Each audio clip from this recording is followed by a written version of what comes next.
ভেজাল মদ পানে এবার মৃত্যু হলো ৫৫ জনের। হাসপাতালে চিকিৎসাধীন আছে আরো অনেকে। আনন্দ করতে চাওয়াই যেন কাল হলো তাদের জন্য। তবে মৃতের সংখ্যা বাড়তে থাকায় বিষাক্ত মদ নিয়ে উদ্বেগ যেন বেড়েই চলেছে।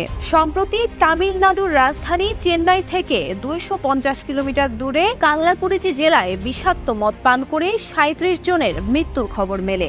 এরপর প্রতিদিনই মৃত্যুর সংখ্যা বাড়তে থাকে। শেষ খবর অনুযায়ী এ ঘটনায় ৫৫ জনের মৃত্যু হয়েছে। তাদের মধ্যে একজন তৃতীয় লিঙ্গের এবং ৩ জন নারীও রয়েছেন।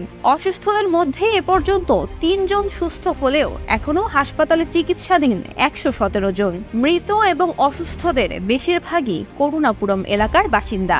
গত মঙ্গলবার রাতে তামিলনাড়ু রাজ্যের কল্লাকুরুচি জেলায় বিষাক্ত মদ পানে বেশ কয়েকজন স্থানীয় বাসিন্দা অসুস্থ হয়ে পড়েন।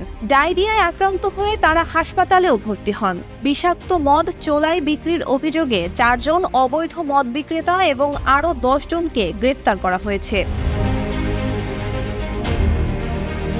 অবৈধ প্যাকেট আরাক নামের ওই বিষাক্ত মদ জব্দ করা হয়েছে। বিষাক্ত মদ পানের কারণেই এই ৫৫ জনের মৃত্যু হয়েছে বলে নিশ্চিত করেছেন পুলিশের এক সিনিয়র কর্মকর্তা। এই ঘটনায় রাজ্য সরকার জেলার পুলিশ প্রধানকে বরখাস্ত করেছে। এছাড়া নিষেধাজ্ঞা প্রয়োগকারী শাখার একজন উপ পুলিশ সুপার পদমর্যাদার কর্মকর্তা, ৩ পরিদর্শক এবং কয়েকজন উপপরিদর্শককেও বরখাস্ত করা হয়েছে।